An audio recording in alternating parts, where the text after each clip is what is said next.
Assalamualaikum warahmatullahi wabarakatuh. Innal hamdalillah nahmaduhu wa nasta'inuhu wa nastaghfiruh wa na'udzu billahi min shururi anfusina wa sayyiati a'malina. May yahdihillahu fala mudilla lahu wa may yudlilhu fala hadiya lahu. Asyhadu an la ilaha illallah wahdahu la syarika lah wa asyhadu anna Muhammadan abduhu wa rasuluhu la nabiyya ba'dah.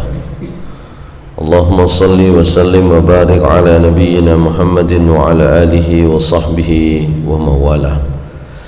Ma'asyiral muslimin, jamaah salat subuh kajian rutin Masjid Raudhatul Jannah yang dimuliakan Allah Subhanahu wa taala. Kita akan melanjutkan pembahasan di ayat kedua dari surah Al-Fatihah, meskipun di pertemuan sebelumnya, di ayat sebelumnya ada dua kata yang belum dibahas. Di dalam tafsir Ibnu Katsir, rupanya memang tafsir surah Al-Fatihah itu agak rinci, sehingga setiap kata itu dibahas secara detail. Dua kata itu adalah dua kata terakhir. A'udzubillahi minasyaitonirrajim. Bismillahirrahmanirrahim. Kata Ar-Rahman, kata Ar-Rahim. Kita sudah bahas kata Allah. Ada yang berpendapat Allah ya Allah saja. Allah itu ismul azam, tidak bisa dipecah-pecah, meskipun bahasa Arab itu biasanya ada akar katanya, sehingga semua kosakata yang muncul di dalam bahasa Arab itu biasanya ada kata asalnya. Jadi Allah itu ya memang sudah begitu, nama Allah itu adalah ismul azam. Tapi ada juga yang berpendapat Allah itu berasal dari kata ilahun. Kemarin terakhir kita bahas itu. Ya, dimasukilah alif lam lit ta'rif.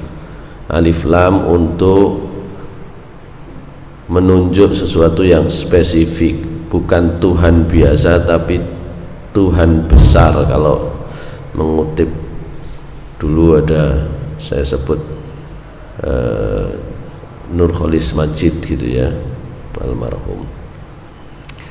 Lepas dari perbedaan itu, memang penggunaan nama Allah Subhanahu wa taala itu rupanya tidak hanya dikenal di umatnya Nabi Muhammad SAW. Allah sudah memperkenalkan dirinya kepada umat-umat sebelum Nabi Muhammad sallallahu alaihi wasallam, meskipun dengan bahasa yang sedikit berbeda, juga dengan kata Allah gitu ya. Ma'asyiral muslimin rahimakumullah. Sementara untuk kata Ar-Rahman Ar-Rahim itu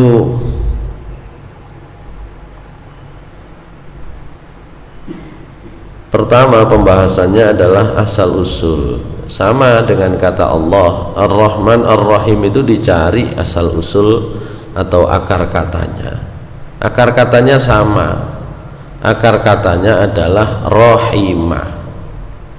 Ismani mustaqani minar rahmah ala wajhil mubalaghah.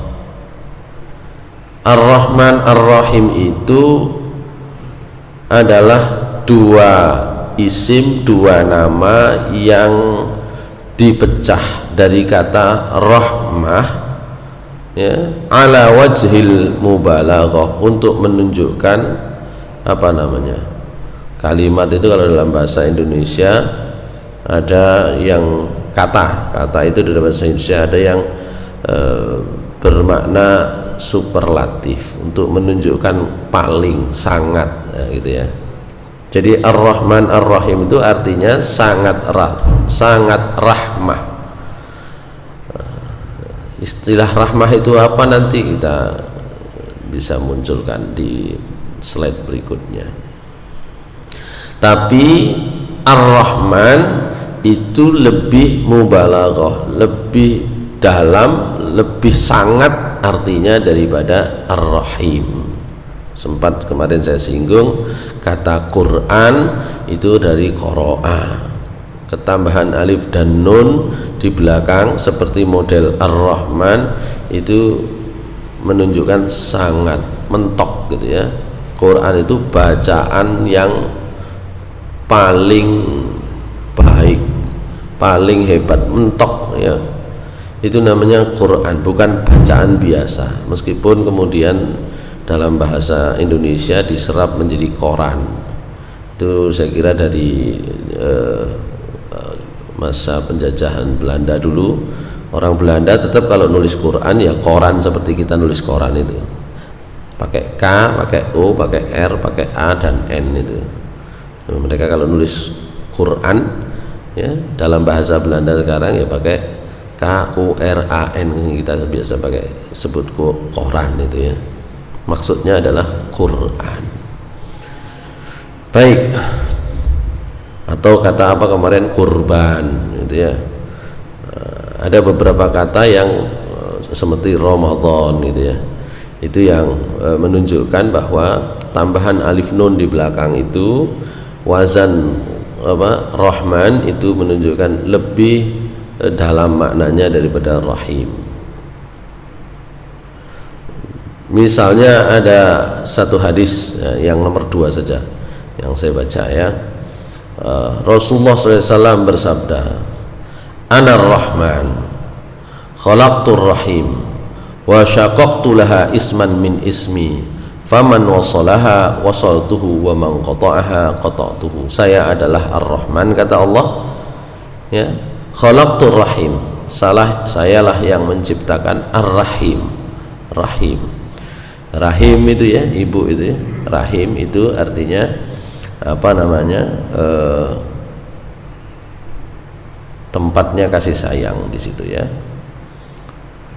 Laha isman min ismi. Syaqaqtu laha isman min ismi. Dari kata Ar-Rahim itulah saya membentuk satu nama dari namaku. Maka siapa yang menyambung Ar-Rahim, menyambung itu tadi tali Ar-Rahim, silaturahim kita biasa sebut ya. Silah itu hubungan, Ar-Rahim itu kasih sayang gitu ya. Siapa yang menyambung kasih sayang, menyambung silaturahim, wasaltuhu, saya akan sambungkan dengan dirinya. Wa man qata'aha qata'tuhu, siapa yang memutuskannya maka saya juga akan memutuskan dengannya. Baik, itu kata Rahman dan Rahim berasal dari kata rahmah, bahasa Indonesianya itu kasih sayang. Dua kata itu biasanya jadi satu. Baik, tapi tentu saja ada perbedaan antara Rahman dan Rahim. Para ulama membuat perbedaan itu ya.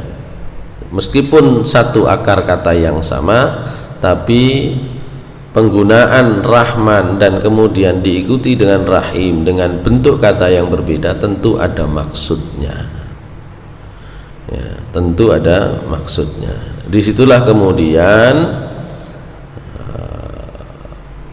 ada pendapat yang pertama ya, Ar-Rahman ismun amun fi jami'i anwa'ir rahmah yakhtassu bihillahu ta'ala ya.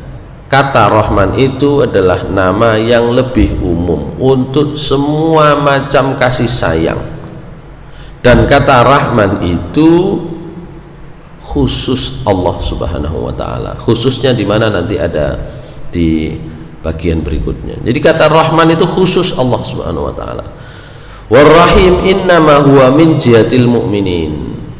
Sementara kata Rahim itu khusus hanya untuk kaum mukminin. Jadi kasih sayang Allah kepada seluruh makhluknya itu disebut karena rahmannya Allah.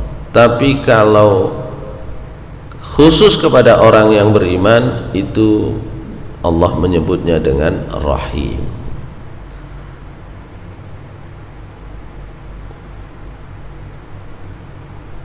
Misalnya Allah Subhanahu wa taala berfirman di dalam surah Al-Ahzab ayat 43 tentang kata Rahim. Ini kalau nggak dilihat surat Al-Ahzab secara lebih lengkap, nanti kita nggak tahu konteksnya. Coba kita lihat surat Al-Ahzab ayat 34. Saya buka di sini ya.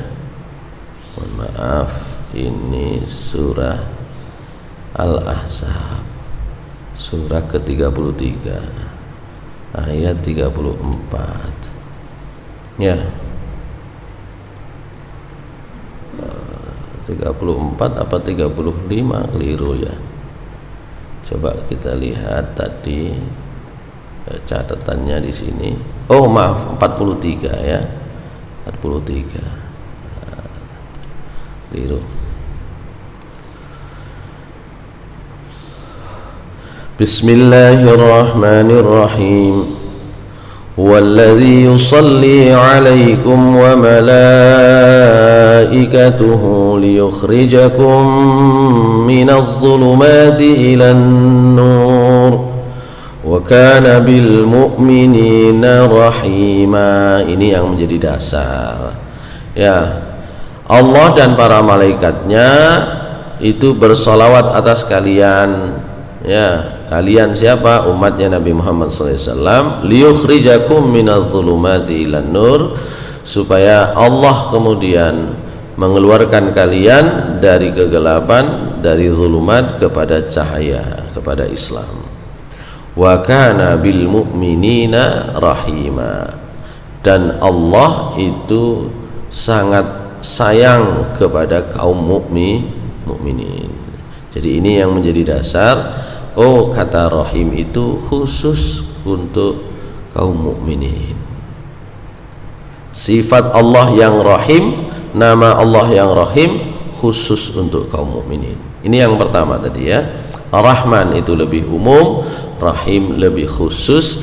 Khususnya adalah kepada kaum mukminin, dan itu didasarkan pada surah Al-Ahzab ayat 43. Ya, Ibnu Abbas menyatakan dua kata ini raqiqani ya, dua kata yang sangat lembut, sangat detail. Ahaduhuma araqqu minal ahar ay aktsaru rahmah. Yang salah satunya itu lebih lembut dari yang lain, lebih umum maksudnya dibanding yang lain ya, Rahman tadi itu Ibnu Abbas radhiyallahu anhu. Oleh karena itu yang kedua, sebagian berpendapat Ar-Rahman itu tanpa meminta pun Allah sudah memberi. Sementara Ar-Rahim ya sebaliknya, jika Allah tidak dimintai Allah tidak suka gitu ya.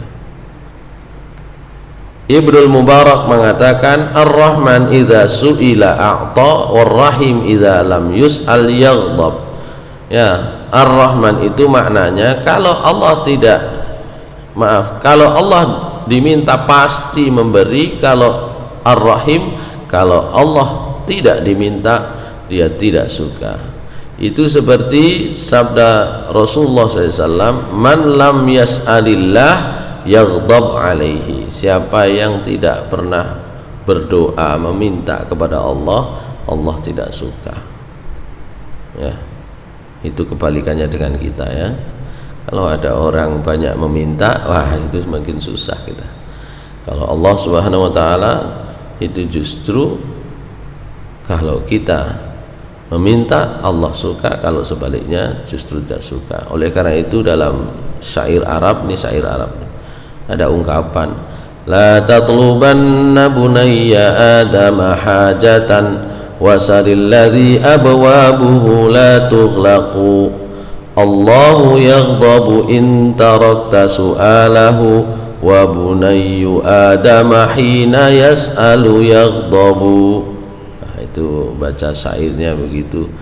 Jangan kamu minta sedikit pun kepada Bani Adam satu urusan satunya. Nek, kalau punya urusan jangan minta Bani Adam, jangan minta manusia.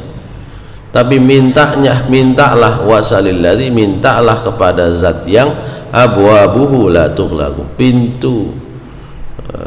pintunya tidak pernah ditutup.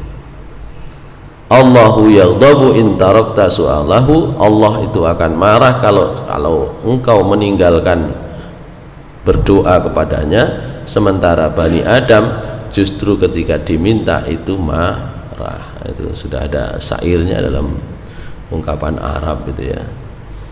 Orang Arab itu kalau lihat sesuatu dibuat syair kalau dulu. Oleh karena itu tadi sama, Ar-Rahman untuk semua makhluk, Ar-Rahim hanya untuk kaum mukmin. Ya, insya Allah sama ini ya. Saya lanjut saja. Nah, terkait dengan penggunaan nama Rahman di dalam Al-Quran rupanya juga demikian. Karena saking luasnya kasih sayang Allah dengan menyebut dirinya Rahman, itu Allah menamakan dirinya dengan Ar-Rahman. Tapi kalau Ar-Rahim itu Nabi Muhammad SAW itu juga begitu. Maksudnya apa? Disebut juga Nabi Muhammad SAW itu Rahim juga, sangat sayang kepada kaum mukminin. Misalnya di dalam surah Al-Isra ayat 110 Allah mengkhususkan dirinya. Kemarin sudah sempat saya singgung kalau nggak salah ayat ini ya. Bismillahirrahmanirrahim. Qul id'ullaha aw id'ur rahman ayyamma tad'u falahul asmaul husna. Ini gara-gara pertanyaannya Abdullah bin Salam, pendeta Yahudi baru masuk Islam, minta macam-macam. Nabi, saya ini di dalam tradisi agama sebelumnya ya, yang kami jalankan itu biasa kalau panggil Allah itu dengan Ar-Rahman, dengan yang Maha Pengasih. Bolehkah kita lebih banyak menggunakan nama itu untuk menyebut nama Allah gitu ya? Maka turunlah ayat ini, katakan Muhammad, udah Allah ya, panggillah dia dengan Allah, awida'ur rahman, atau panggillah oleh kalian dia Allah itu dengan nama Ar-Rahman. Ayyamma tad'u, dengan nama mana saja yang ingin kalian gunakan ketika memanggil, falahul asmaul husna, maka ketahuilah bagi Allah ada nama-nama yang baik. Jadi boleh waktu itu cara dakwah yang kemudian diajarkan oleh Rasulullah SAW kepada umatnya pada saat itu. Nah, kita juga begitu, kalau berdoa disesuaikan, boleh ya panggil dengan asmaul husna, dengan nama-nama Allah yang banyak itu. Misalnya bagi yang mungkin belajarnya kok gak pinter-pinter, misalnya ya, aku sinau kok gak iso-iso, misalnya mungkin untuk anak, mungkin untuk, maka panggillah ya Allah, ya Alim, ya Fattah, begitu ya. Ya Allah yang maha mengetahui, yang maha membuka hati, begitu. Wah, saya kok lagi misalnya lagi keadaannya, perasaannya misalnya lagi perasaannya bisa macam-macam ya, lagi seneng atau lagi susah karena PPKM gitu ya, atau sebaliknya lagi susah, maka kalau kita mengharapkan kepada Allah rizki yang melimpah ya, misalnya ya Razzaq, misalnya ya Ghani, begitu ya. Itu penggunaan sesuai dengan kepentingan kita masing-masing dibolehkan. Baik, saya lanjutkan. Sementara bagi selain Allah, Allah gunakan kepada siapa? Kepada Nabi Muhammad SAW. Misalnya dalam surat Taubah ayat 128. Apa yang digunakan, disematkan atau diberikan namanya oleh Allah kepada Nabi Muhammad SAW? Allah menggunakan kata Rahim. Ya. Laqad ja'akum rasulun min anfusikum azizun 'alaihi ma 'anittum harisun 'alaikum bil mu'minina raufur rahim. Ya. Di sini Allah Subhanahu wa taala menggunakan beberapa nama. Ya. Salah satunya nama dan sifat Allah yang disebut di sini, Rasulullah itu azizun 'alaihi ma 'anittum. Ya. Jadi kata aziz dipakai. Kemudian raufur rahim juga begitu, dengan kaum mukminin Rasulullah SAW itu raufur rahim. Rauf dan rahim. Ini sifat dan nama Allah Subhanahu wa taala. Tapi tidak pernah digunakan kata rahim. Kata Sami, Basir itu termasuk nama Allah. Ini juga demikian. Manusia secara umum oleh Allah disebut juga Sami'an Basira. Inna khalaqnal insana min nutfatin amsyajin nabtalihi faja'alnahu sami'an basira. Manusia itu sangat peka pendengarannya dan sangat tajam penglihatannya. Manusia ini, Allah bicara manusia ini sami basir. Itu nama Allah. Itu ternyata dipakai, disematkan untuk manusia. Gitu.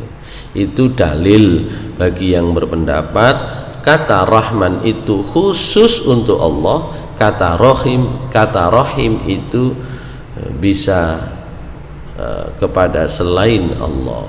Nabi Muhammad SAW disebut kata rahim. Kata Rahman itu khusus untuk Allah, sementara nama-nama Allah yang lain boleh jadi Allah sematkan kepada hamba-hambanya, yaitu tadi Sami, Basir, Rauf, Rahim, Aziz. Itu diberikan kepada dibolehkan oleh Allah untuk hamba-hambanya. Ini saya lewati, ini ada perdebatan apakah kata Rahman itu ada dalam bahasa Arab, dikenal di bangsa Arab atau tidak, ya. Itu hanya persepsi, karena ada pernyataan begini, ya. Qala kufaru Quraisy yaumul Hudaybiyah lamma qala Rasulullah SAW li aliyin uktub bismillahirrahmanirrahim faqalu la na'rifur rahman walar rahim. Cuma ini gini, dalam perjanjian Hudaybiyah itu kan Rasulullah SAW ketika mau menulis perjanjiannya, juru tulisnya Ali bin Abi Thalib, Ali tolong tulis ya, dimulai perjanjian ini dengan Bismillahirrahmanirrahim, dengan menyebut nama Allah yang Maha Rahman, yang Maha Rahim. Orang Quraisy bilang, la na'rifu ar-Rahman walar Rahim. Enggak, kami enggak mau, jangan ditulis dengan nama itu, karena kita enggak kenal siapa itu ar-Rahman, siapa ar-Rahim, gitu ya. Gitu kisahnya tentang penulisan perjanjian Hudaybiyah itu. Sehingga ada yang memaknai, oh berarti orang Quraisy itu, orang Arab sebelum Nabi Muhammad SAW itu nggak kenal kata Ar-Rahman Ar-Rahim. Cuma sebagian berpendapat lagi nggak begitu, itu hanya karena mereka mengingkari Tuhan Allah, gitu ya. Itu saja. Termasuk surah Al-Furqan ayat 60, gitu ya. Baik, saya lanjut. Nah, ini bantahannya tadi ya. Wah, di dalam istilah syair Arab jahiliyah, kemarin saya sebut syair jahiliyah itu menjadi landasan untuk menyusun tata bahasa Arab. Dalam syair jahiliyah itu sudah ada kata Rahman itu. Jadi yang terjadi di Hudaybiyah itu hanya mereka tidak mau mengakui Allah Subhanahu wa taala sebagai Tuhan, itu saja. Ini ada syairnya, tidak perlu saya baca ya. Nah, kita masuk di ayat yang kedua. Alhamdulillahi Rabbil Alamin. Kita biasa terjemahkan alhamdulillah segala puji. Kenapa diartikan segala puji? Alnya, alif lam itu memiliki beberapa makna di dalam bahasa Arab. Salah satunya adalah untuk kata alhamdulillah, sepakat para ulama, alif lamnya itu lil jinsiyah, jadi meliputi semua jenis pujian. Oleh karena itu sering dimaknai segala puji. Kata segala puji itu dari mana? Dari alif lam, gitu ya. Nah, itu detail sekali bahasa Arab itu. Jadi alhamdulillah segala puji bagi Allah Subhanahu wa taala, Rabbil Alamin, Tuhan al-alamin, alam semesta. Al-alamin itu bentuk jamak, bentuk plural dari alam. Jadi bukan hanya satu alam, tapi alam yang bermacam-macam. Nanti ada tentang alam yang bermacam-macam itu alam apa saja, itu nanti ada pembahasan tentang itu. Nah, tapi sebelum membahas ini, saya ingin ajukan hadis tentang tidak ada dalam tafsir Ibnu Katsir, tapi saya mempertimbangkan untuk bicara tentang keutamaan, fadilahnya kata alhamdulillah. Kalau kemarin kita bicara fadilahnya ta'awudz, fadilahnya bismillahirrahmanirrahim, ini fadilahnya alhamdulillahirabbil alamin. Dalam sebuah hadis yang diriwayatkan oleh Imam Muslim dalam kitab Sahih Muslim, nanti bisa dilihat ya. Saya kalau cari hadis, saya punya dua perangkat, pakai ini bisa, ini Arab semua, atau pakai ini saja kalau hadis itu. Kalau jenengan mau cari itu pakai carihadis.com gitu ya. Asal punya keyboard Arab ya. Keyboard Indonesia pun bisa, tapi lebih terbatas hasilnya. Kalau keyboard Arab ya, ketik aja. Saya tadi mengetik cukup kata alhamdulillah, subhanallah, walhamdulillah. Kata sin, ba, ha, alif, nun, terus Allah, alif, lam, lam, ha, wawu, terus kemudian alif, lam, ha, mim, dal. Ini muncul beberapa hadis, dan ini bicara tentang fadilah alhamdulillahirabbil alamin.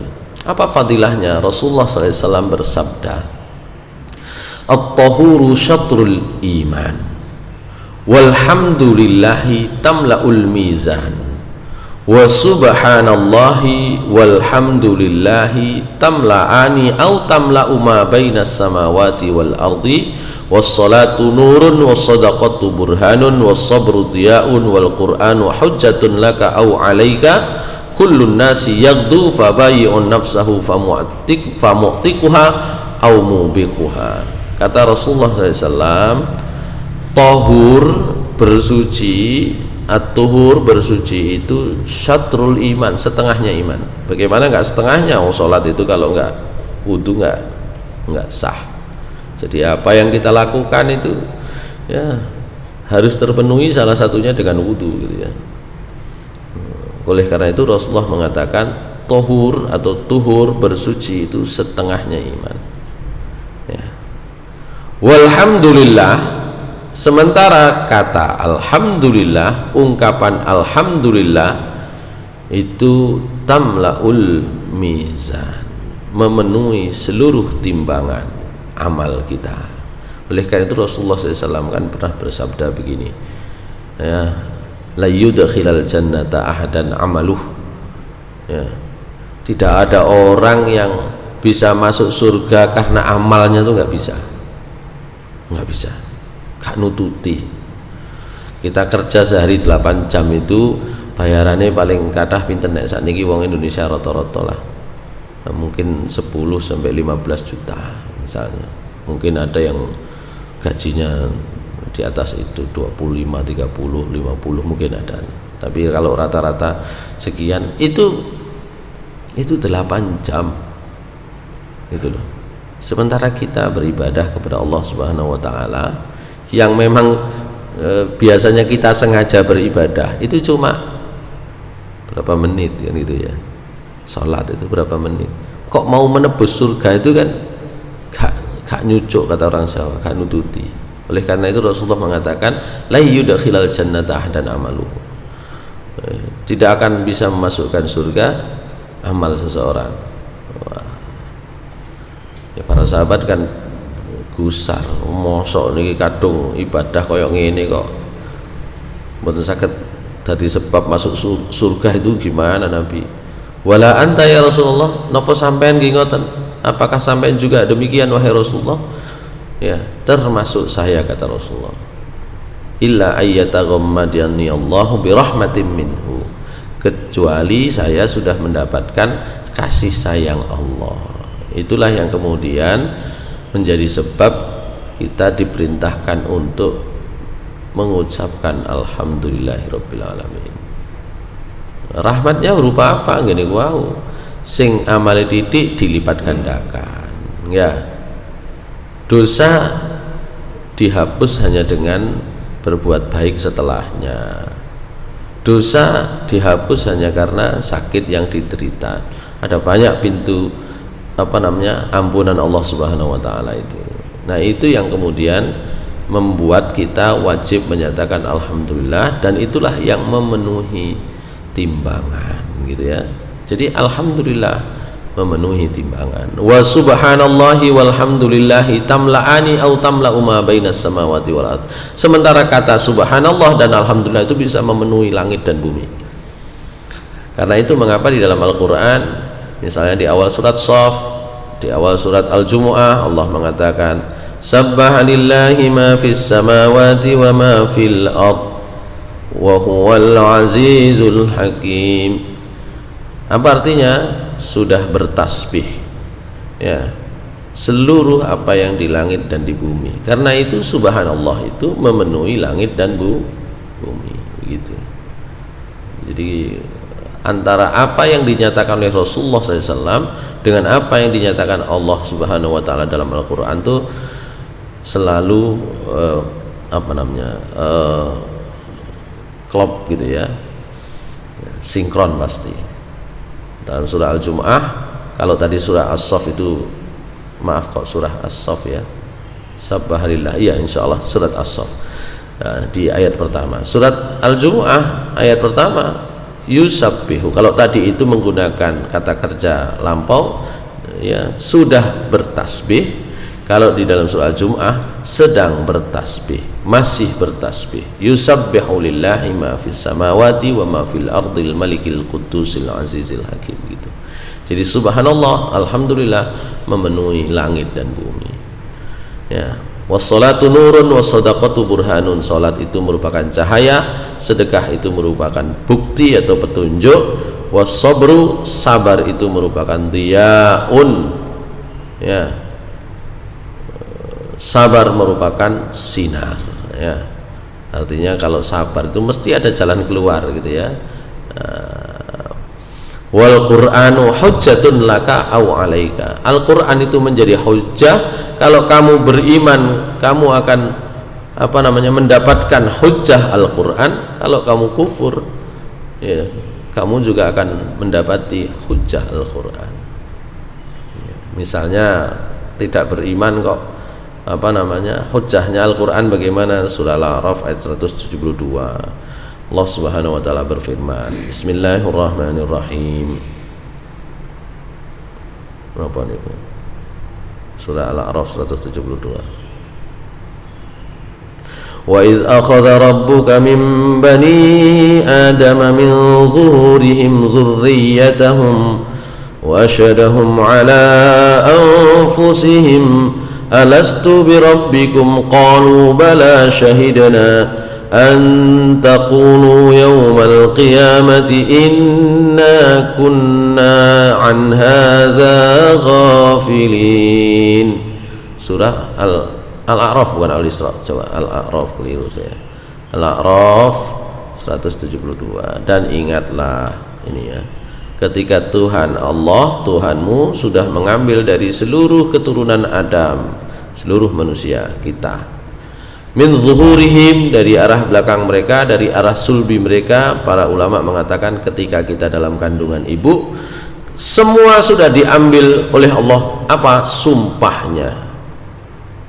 Kita sudah diambil sumpahnya, sudah diambil persaksiannya. Bagaimana sumpah atau persaksian kita dalam rahim ibu, ketika kita masih dalam rahim ibu? Wa asyhadahum ala anfusihim alastu birabbikum, saksikan wahai anak Adam, bukankah aku ini Tuhanmu? Qalu bala syahidna, semua bersaksi. Jadi kula panjenengan itu sudah pernah bersaksi, jenengan Tuhan kami ya Allah. Itu nanti yang membuat kita tidak bisa mengelak, sehingga Allah mengatakan antaqulu yaumal qiyamati inna kunna an hadza ghafilin, supaya manusia tidak berkata pada hari kiamat kami lalai ya Allah, gitu ya. Kalian sudah diambil sumpah. Lah kok mboten eling, wong umur kita umur setahun aja enggak ingat. Ya. Karena itu Al-Qur'an itu disebut dengan adz-dzikr. Inna nahnu nazzalna dzikra wa inna lahu lahafizun. Ini tadi yang Al-Qur'an itu menjadi hujjah bagimu. Kalau kamu memang beriman nanti disaksikan oleh Al-Qur'an, kalau kufur menjadi hujjah disaksikan oleh Al-Qur'an. Gitu. Al-Qur'an sudah ini membeber. Kok kita nggak ingat pernah sumpah bertuhan Allah? Ya, memang kita itu dilupakan oleh kehidupan dunia. Ya. Semakin kita menyaksikan dunia ini dengan sebanyak-banyaknya, itu ada potensi untuk lupa. Karena itu Al-Qur'an sifatnya, namanya adalah az-dzikr, mengingatkan kita. Loh, kok tahu? Kok bisa kita tiba-tiba ingat? Bagaimana caranya? Gampang. Surah Yunus ayat 12 Allah mengatakan, wa idza massal insana durru da'ana li jambihi au qa'idan au qa'ima. Gampang caranya supaya manusia ingat, itu gampang. Bagaimana?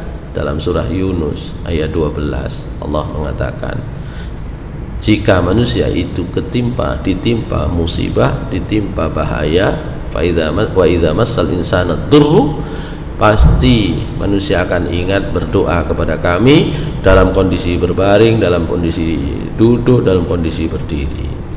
Tapi kebiasaannya manusia, falamma kashafna anhu durrahu, tapi ketika sudah kami hilangkan darinya bahaya baginya, marra ka'allam yad'una ila durrin masah, dia berjalan seakan-akan enggak pernah berdoa kepada kami. Itulah manusia. Oleh karena itu dalam kajian akademis beragama itu oleh sebagian ahli disebut bersifat naluriyah, seperti makan dan minum. Ya, nek pas luwe baru golek panganan. Ya. Atau merasa luwe gitu ya, merasa lapar. Karena ada orang yang sebenarnya masih kenyang tapi merasanya lapar terus gitu ya. Itu cari makan. Tapi kalau sudah kenyang, ya, atau seperti anak kecil merasa kenyang, main nggak selesai. Itu naluriah namanya, naluriah. Ya. Masyaallah muslimin rahimakumullah. Jadi itu kemudian alhamdulillahirabbil alamin. Segala puji bagi Allah, Tuhan segala alam, semesta alam. Itu hadis yang pertama tadi itu ya. Ada hadis kedua juga panjang sekali. Ya, saya carikan yang satu saja. Satu saja. Ini ada yang panjang, saya lewati. Ini keutamaan alhamdulillahirabbil alamin. Kata Rasulullah SAW, ini saya singkat di sini ya, mulai di sini. Ahabbul kalam ilallahi arba'.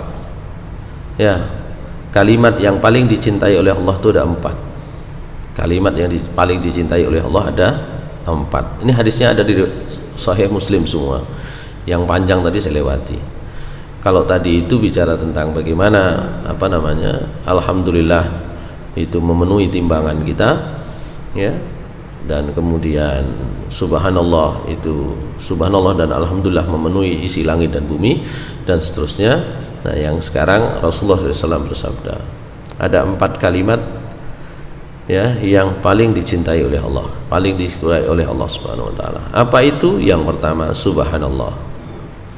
Yang kedua apa? Alhamdulillah. Yang ketiga apa? La ilaha illallah. Yang keempat apa? Allahu akbar.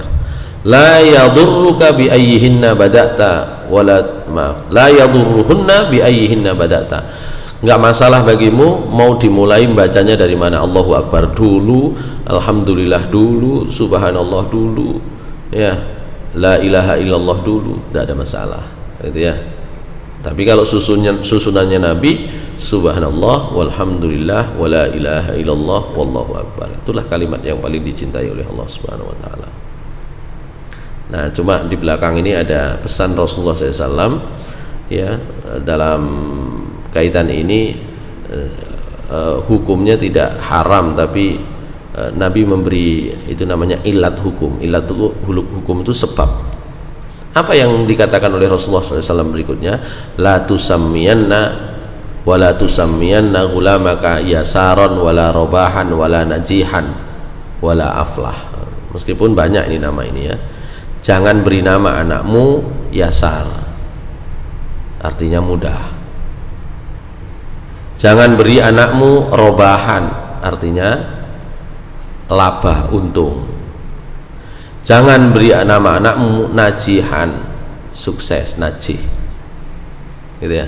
Jangan beri nama anakmu aflah, ya, sama, beruntung juga. Ini larangan dengan ilat, dengan sebab. Sebabnya apa? Fa innaka taqulu asamma huwa fala yakunu. Ya, karena begini, kalau kamu kasih nama itu, khawatirnya tidak seperti itu, gitu. Khawatirnya nggak sukses, khawatirnya nggak untung, khawatirnya apa tadi? Tidak mudah, ya, gitu ya. Itu. Meskipun ada yang berpendapat, ya, nama itu kan untuk tafaul, untuk optimis, ya, diberi nama yang baik supaya seperti itu, gitu.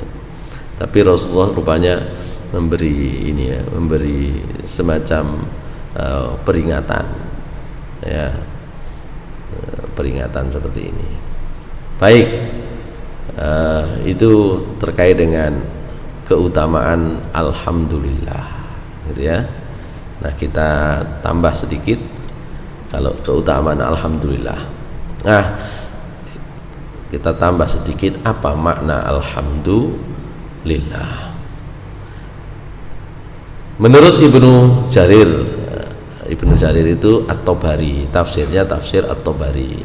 Jadi Ibnu Katsir ini banyak mengutip penafsiran ahli tafsir sebelumnya, apakah At-Tabari, apakah Al-Qurtubi, apakah Ar-Razi. Jadi ada tafsir Al-Qurtubi beliau kutip, ada tafsir At-Tabari beliau kutip, ada tafsir apa namanya Mafatihul Ghaib Ar-Razi beliau kutip. Ya, supaya nyambung penafsiran itu, ya, mereka tetap menggunakan apa yang sudah disampaikan oleh ulama-ulama sebelum mereka, termasuk oleh Ibnu Katsir ini. Kata Ibnu Katsir dalam tafsirnya, menurut Ibnu Jarir At-Tabari, alhamdulillah itu artinya asyukru lillahi khalisan duna sa'iri ma yu'badu min dunihi wa duna kulli ma bari'a min khalqihi bima an'ama ala ibadihi minan ni'amil lati la yuhsihal adadu wa la yuhitu bi adadiha ghairuhu ahadun. Kalau saya terjemahkan secara bebas, alhamdulillah itu adalah ungkapan syukur kepada Allah Subhanahu wa taala yang murni, ya, yang murni tanpa mengikutkan seluruh sesembahan selain Allah. Jangan sampai kemudian, ya, kata alhamdulillah itu diberikan kepada selain Allah Subhanahu wa taala, apalagi sesembahan selain Allah Subhanahu wa taala. Wa duna kulli ma bari'a min khalqihi, termasuk tidak boleh kata segala puji itu diperuntukkan bagi hamba-hamba atau ciptaan-ciptaannya, ya. Kenapa? bima an'ama ala ibadihi, dengan sebab nikmat yang diberikan oleh Allah kepada hambanya itu la yuhsihal adad, tidak bisa dihitung ya, dan tidak bisa satupun orang yang menghitung. Karena itu kata alhamdulillah tidak layak, itu adalah kata terima kasih yang tidak boleh diberikan kepada selain Allah ya, seorang pun, sesuatu pun ya. Cuma kadang-kadang kita itu kalau buat kata pujian di dalam bahasa protokol ya, yang terhormat, untungnya itu kalau dalam bahasa Arab bukan alhamdulillah kan gitu ya, gitu ya. Baik, itu yang pertama.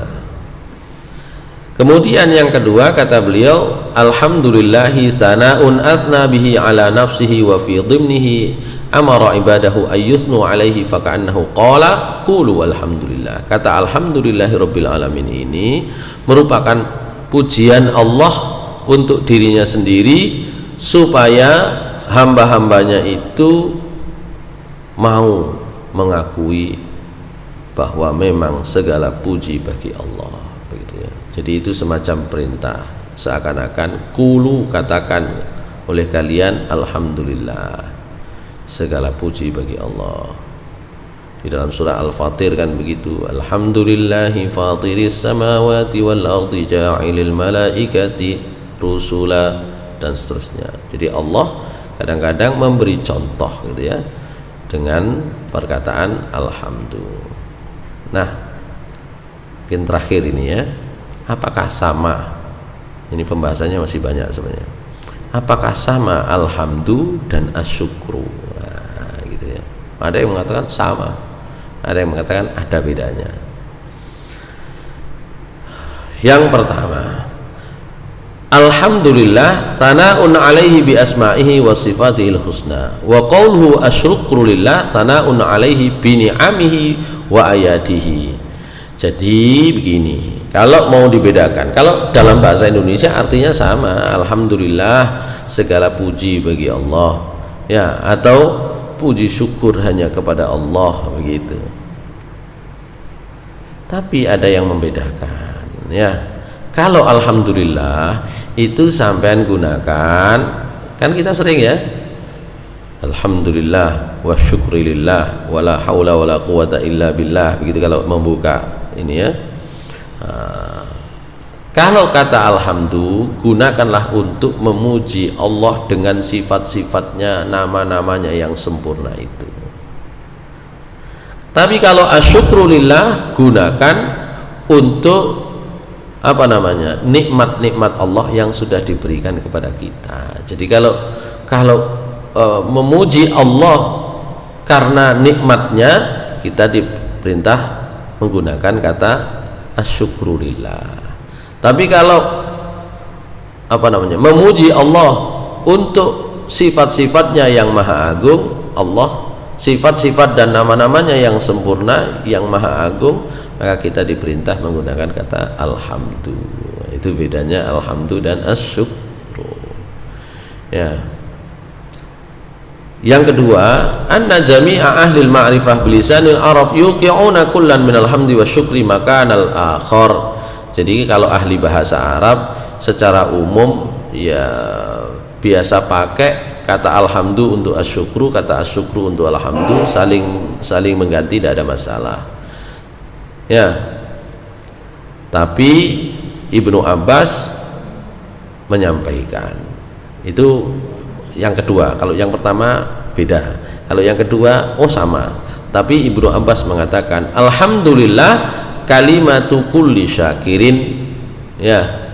Alhamdulillah itu kalimat setiap orang yang bersyukur, itu pasti bunyinya, ngomongnya alhamdulillah. Wa qad istadalla al-Qurtubi li Ibnu Jarir bi sihhati qaulil qail alhamdulillahi syukran. Karena itu, ini pendapat yang kedua menyamakan. Dalilnya, bolehlah orang itu kalau ngomong alhamdulillahi syukran katsiran, boleh gitu ya. Jadi itu menyamakan alhamdulillah dengan asyukru. Yang pertama, alhamdulillah dengan asyukru beda. Alhamdulillah kalau kita mau memuji Allah untuk sifat-sifat dan nama-namanya yang maha agung, yang maha sempurna. sementara syukur untuk memuji Allah karena nikmat-nikmatnya kepada kita. Pendapat kedua, sama saja. Ibnu Abbas bahkan mengatakan alhamdulillah itu kalimat setiap orang yang bersyukur, berarti orang yang bersyukur itu ya memuji Allah, itu sama kedudukannya. Bahkan Imam Al-Qurtubi itu mengatakan orang kalau ngomong alhamdulillahi syukron itu sah, boleh, secara ungkapan benar, gitu ya. Pendapat yang ketiga, annal hamda huwa tsana bil qauli alal mahmud bi sifatil lazimah wal muta'addiyah wa syukru la yakunu illa alal muta'addiyah wa yakunu bil janani wal lisani wal arkam. Alhamdu itu untuk semua sifat Allah yang maha mulia, baik diketahui maupun tidak diketahui. Sementara kalau syukur itu merupakan pujian kepada Allah hanya untuk ya sifat-sifatnya yang diketahui, yang kita tahu, yang kita bisa kenali, ya, itu asyukru. Ini pendapat yang ketiga. Nah, nanti ada yang berpendapat asyukru itu kalau dalam perbuatan itu lebih luas. Kalau alhamdulillah itu lebih luas dalam ungkapan. Begitu. Maksudnya gimana?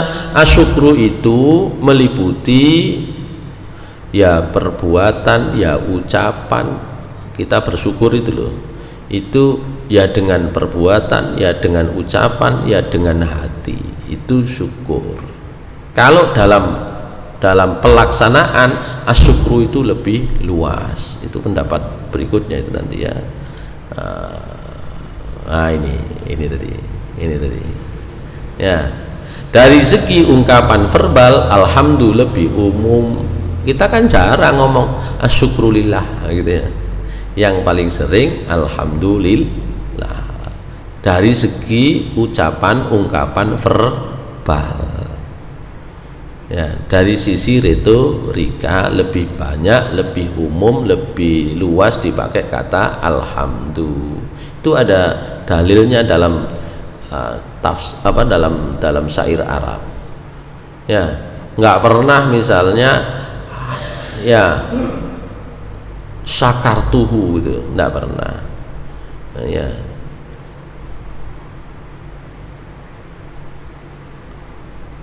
Sementara kalau dari sisi pelaksanaan asyukru lebih umum sebab meliputi ucapan, perbuatan dan hati. Sementara alhamdulillah hanya dipakai dalam ucapan. Baik, itu pembahasan tentang alhamdulillah. Mudah-mudahan bermanfaat. Qulu qouli hadza wa astaghfirullah li wa lakum innahu ghafurur rahim. Assalamualaikum warahmatullahi wabarakatuh.